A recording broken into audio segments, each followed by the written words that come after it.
Jadi kalau berbicara tentang kepemimpinan, memang dari bangku sekolah, dalam hal ini sekolah dasar, kita selalu diangkat jadi ketua kelas. Oh iya pantes tuh Sampai ya. juga kita di perguruan tinggi sebagai komisaris tingkatan lah gitu.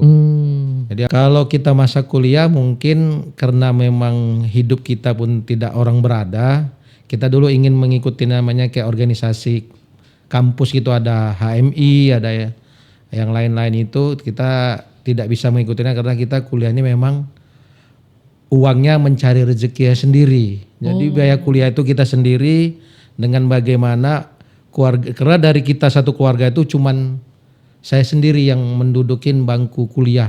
Kalau dikatakan teringat ya teringat kali karena itu kan menjadi teringat kali riwayat hidup kita. Iya, Maka kita iya, ini Bang. sebenarnya bagus juga adanya Mira ini untuk memberi motivasi kepada teman-teman semua yang ada di dalam media Mira ini yang kita kalau berbicara kehidupan, orang tua kita tuh seorang pedagang balon terbang yang dulunya. Jadi dari SD, SMP kita memang dipacu untuk bagaimana bisa mandiri oleh orang tua kita. Berbicara kehidupan juga, jadi kita saat sekolah itu memang selalu mencari rezeki saat di luar jam sekolah. Contohnya siang hari apa sore hari setelah pulang sekolah, biasanya saya kegiatan kita ada parkir di pinggiran jalan. Itulah kehidupan yang kita laluin karena kita harus berjuang supaya bisa membangkitkan kehidupan keluarga. Itulah tujuan kita tadi semata-mata. Iya Bang ya.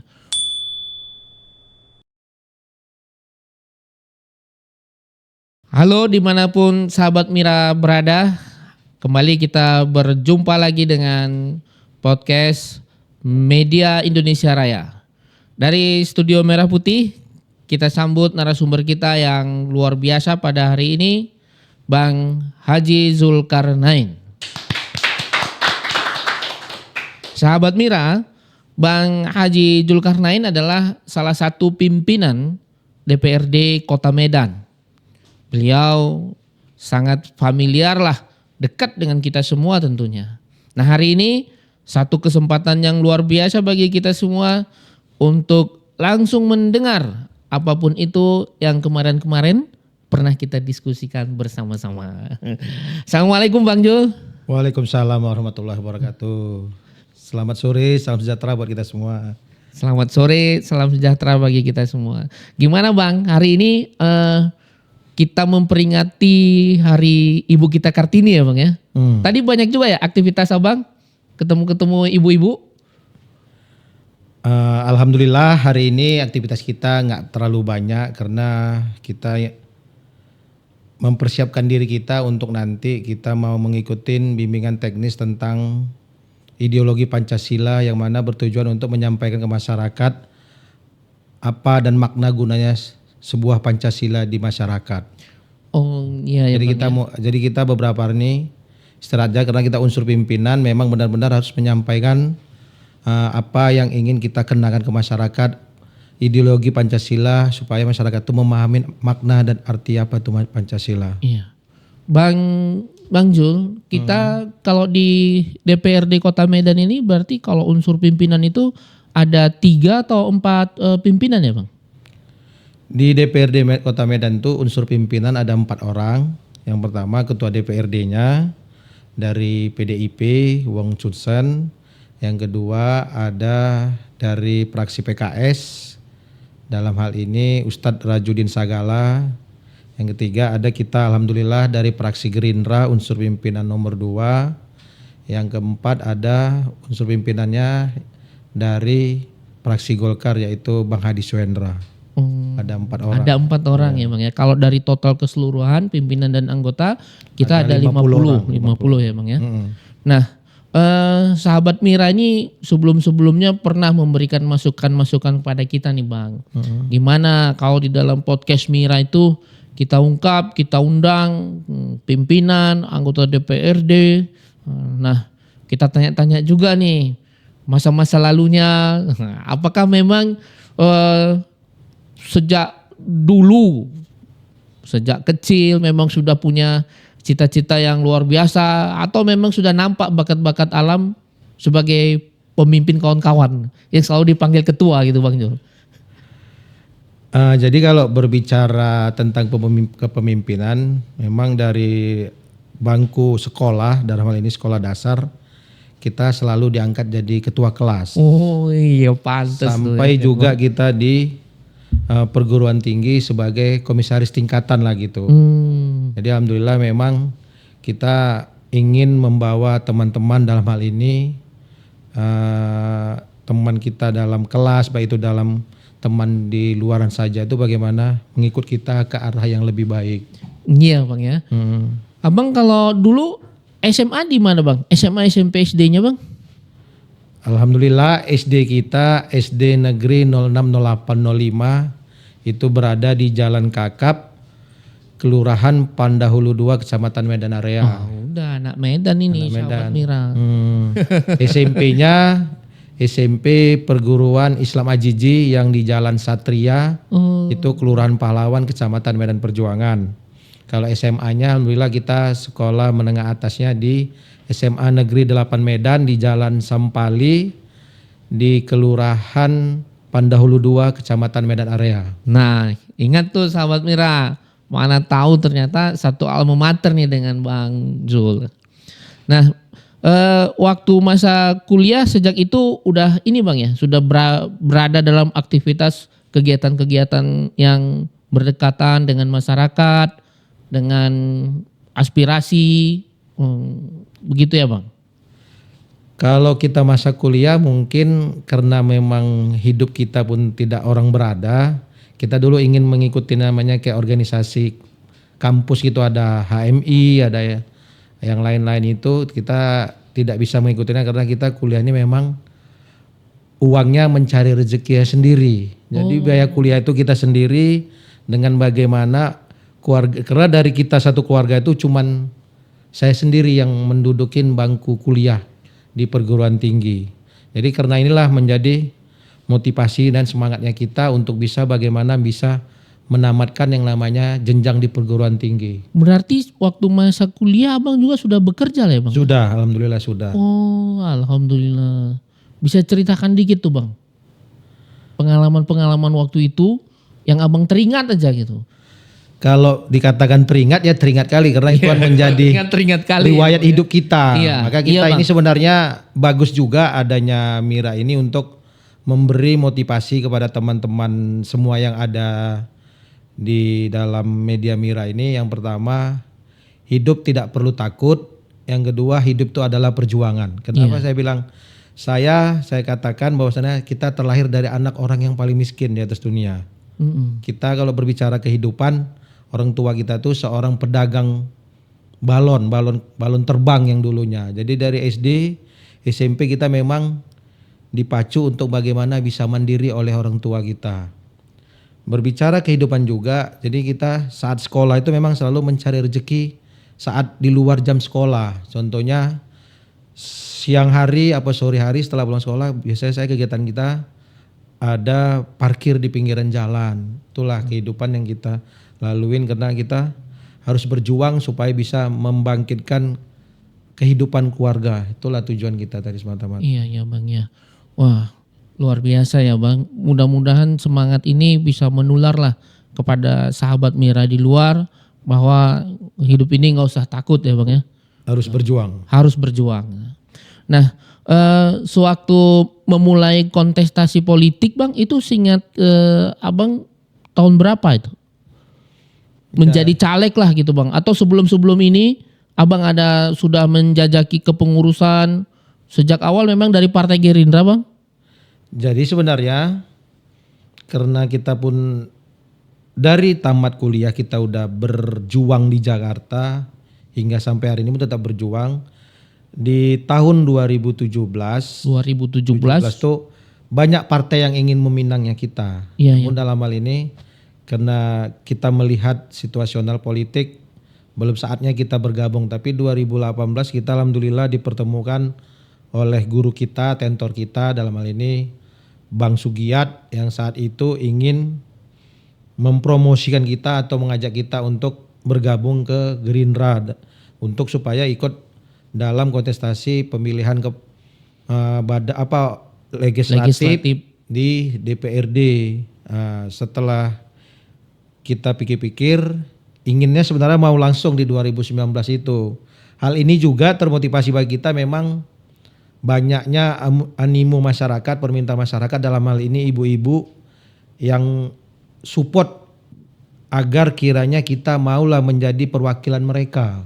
Jadi ibu-ibu inilah yang mendorong saya untuk bisa maju sebagai perwakilan rakyatnya saat itu. Tapi melihat dinamika di tahun 2019 itu, kita mengurungkan diri supaya tidak maju. Iya, Bang. Jadi kita tahankan diri. Di 2018 itulah kita mulai masuk yang namanya Gerindra. Alhamdulillah, berarti Bang Jul udah arahnya tetap ke sana ya, dan ketemu dengan tentor kita semua lah itu, Bang Sugiat Santoso. Pengalaman menjadi pimpinan DPRD ini, Bang, saat-saat menghadapi aspirasi masyarakat, atau memang kalau untuk pembidangan masing-masing pimpinan ini ada pembidangannya ya, Bang ya? Di DPRD itu dari 4 pimpinan itu masing-masing kita membidangin komisi sebagai ketua koordinator. Dalam hal ini alhamdulillah saya dipercayain menjadi ketua koordinator komisi 3. Komisi 3 ya, Bang. Itu membidangin masalah perekonomian, terus masalah perizinan, terus masalah pendapatan daerahnya. Iya. Oh, berarti kalau masing-masing wakil pimpinan itu menjadi koordinator. Ketua koordinatornya. Nah, di bidang perizinan, Bang, sejauh ini di Kota Medan perizinan-perizinan yang berjalan sudah jauh lebih baik, Bang? Dikatakan jauh lebih baik, ada perubahannya namun tidak signifikan. Inilah yang kita selalu diskusikan kepada teman-teman DPR ini, bagaimana sistem perizinan yang ada di Kota Medan itu bisa memberi kemudahan kepada masyarakat. Ini yang kita harapkan supaya apa? Masyarakat itu yang pertama kayak masalah perizinan izin usaha, mereka minta dipermudah supaya bisa berkembangnya ekonomi yang ada di Kota Medan. Kota Medan, itu tujuannya. Apalagi kan Kota Medan ini cenderung kita kan dominan jasa ya, Bang ya, perdagangan dan jasa. Jasa, benar. Kalau seandainya perizinan dipersulit, tentu itu satu hambatan ya, Bang, untuk investasi. Kalau untuk pendapatan daerah, Bang, kita dengar cukup bagus katanya untuk tahun ini PAD-nya Kota Medan, Bang. Dikatakan bagus, sangat bagus, tapi dikatakan kurang maksimal pun menurut kami kurang maksimal. Sebenarnya pendapatan daerah itu bisa kita lebih tekankan, lebih meningkat, asal pihak stakeholder dalam hal ini OPD ini bisa mau bekerja sama kita. Memang kalau kita lihat kan rata-rata PAD Kota Medan itu kalau PAD-nya itu di 3,3 T. Terus APBD-nya itu di 7,6 T. Tapi kami yakin teman-teman Dewan ini, jika mau stakeholder ini mau bekerja sama, yakin kami maka 9 T pun dapat. Maka kita inisiatifkan, kita bentuklah Pansus PAD yang sedang bergulir saat ini. Jadi sekarang sudah berjalan, Bang, Pansus PAD? Ada Pansus PAD. Itu diketuain langsung oleh Ketua Praksi Golkar dalam hal gini Abang Da Elbarinu. Oh iya. Nah, sahabat Mira, cerita tentang PAD Kota Medan memang tidak hanya sekedar tentang retribusi parkir saja, banyak juga hal-hal lain yang memang nanti bisa kita lebih gali lagi, mendalam lah dengan Bang Zul. Namun ada sisi lain yang ingin kita tanyakan kepada Bang Zul tentang kesehariannya juga di DPRD Kota Medan.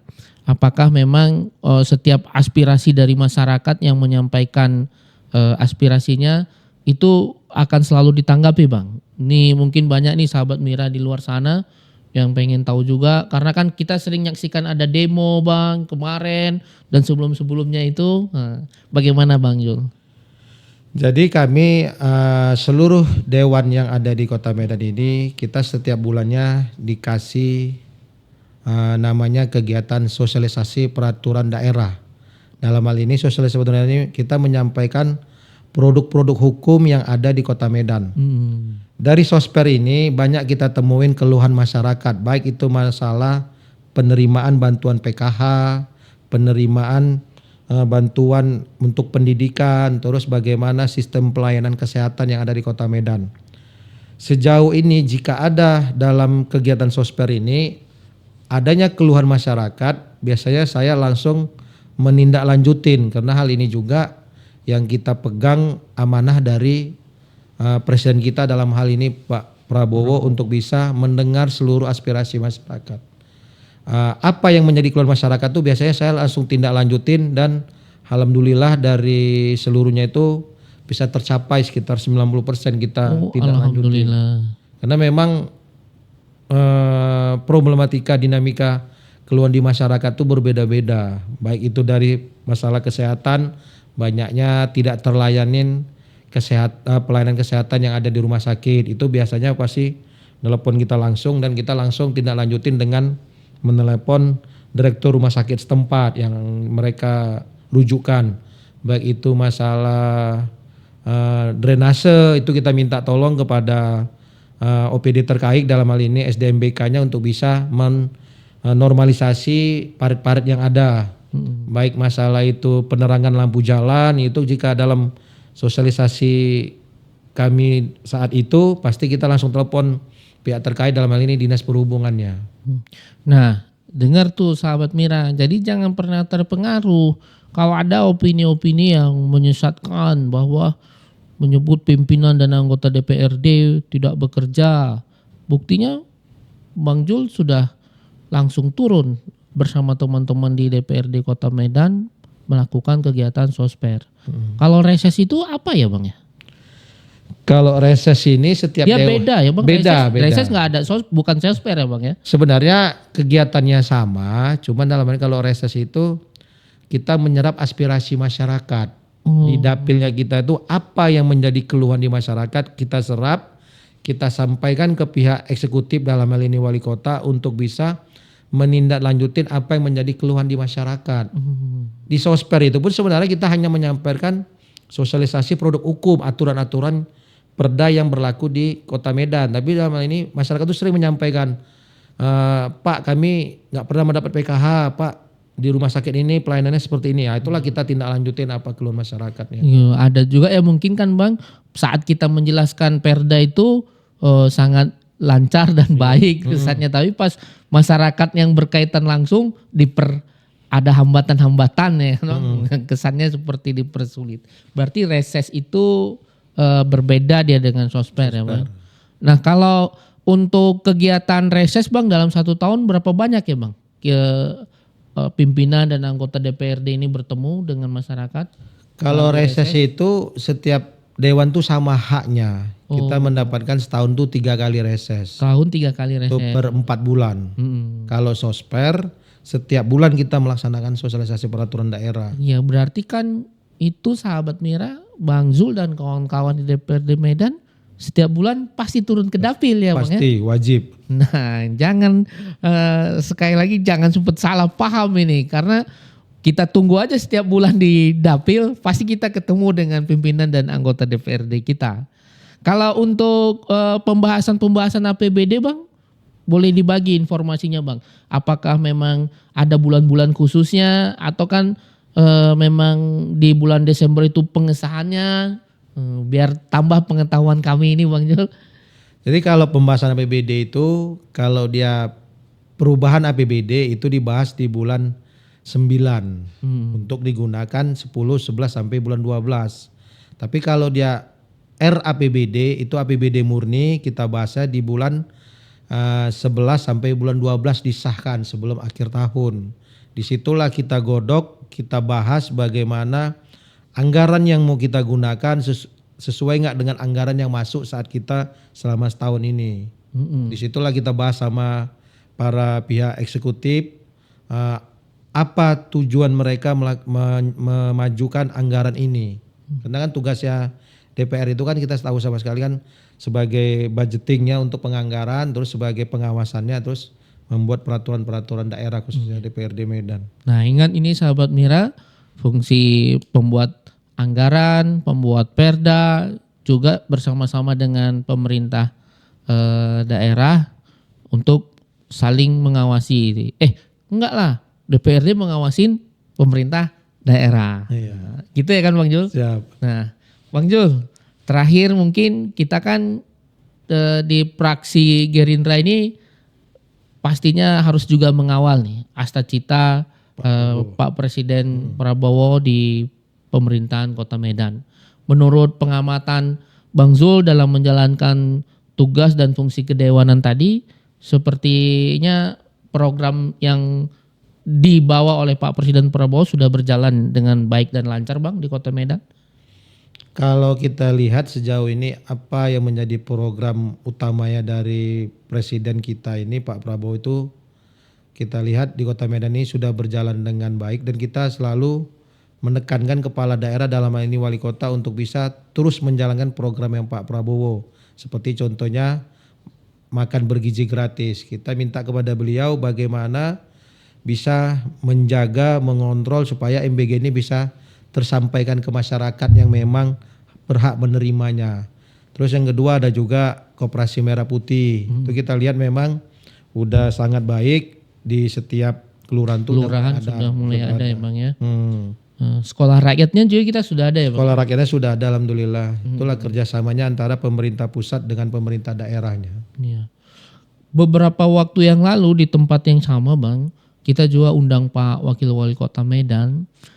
Beliau sangat semangat juga. Beliau ungkap ada satu hal yang ingin diperjuangkan bersama Pak Wali tentang pemberantasan narkoba Bang. Kalau untuk di Kota Medan sudah ada perdanya Bang untuk mendukung program pemberantasan narkoba ini? Kalau perda mungkin kalau kita nggak silap itu belum ada yang mengatur. Cuman kita para anggota DPR ini meminta juga kepada pemerintah kota untuk bisa lebih intens menjaga supaya setiap daerah itu dalam ini lingkungan bisa jauh dari narkoba. Ini kan ada programnya wali kota sekarang itu menggalakkan yang namanya Siskambling. Nah, Siskambling itu menurut saya secara pribadi itu sangat baik untuk membantu masyarakat, baik itu dari segi pengamanan lingkungan, terus dari kurangnya kenakalan remaja, terus kurangnya penyalahgunaan narkoba di lingkungan masing-masing. Ini harus kita dukung apa yang menjadi program pemerintah kota saat ini. Ya, untuk yang pemberantasan narkoba tadi ya Bang ya, dan program-program yang lainnya yang cukup baik untuk kita semua sahabat Mira. Nah, kami berharap di akhir podcast kita ini ada penyampaian yang membuat kita semakin bersemangat dan optimis. Kami berikan ruang yang seluas-luasnya untuk Bang Zul buat kita semua. Untuk sahabat Mira semuanya, dalam kesempatan ini perlu saya sampaikan bahwasannya hidup itu adalah perjuangan. Perjuangan jangan pernah mengenal yang namanya kelelahan. Kita contoh sebagai motivator kita seorang presiden yang kita cintain saat ini, Pak Prabowo. Walaupun dia kalah beberapa kali, namun dia tetap bangkit dan saatnya dia sekarang ini setelah memimpin Indonesia ke arah yang lebih baik. Jadi terus berjuang, terus bersemangat. Masa depan ada di tangan kita semua.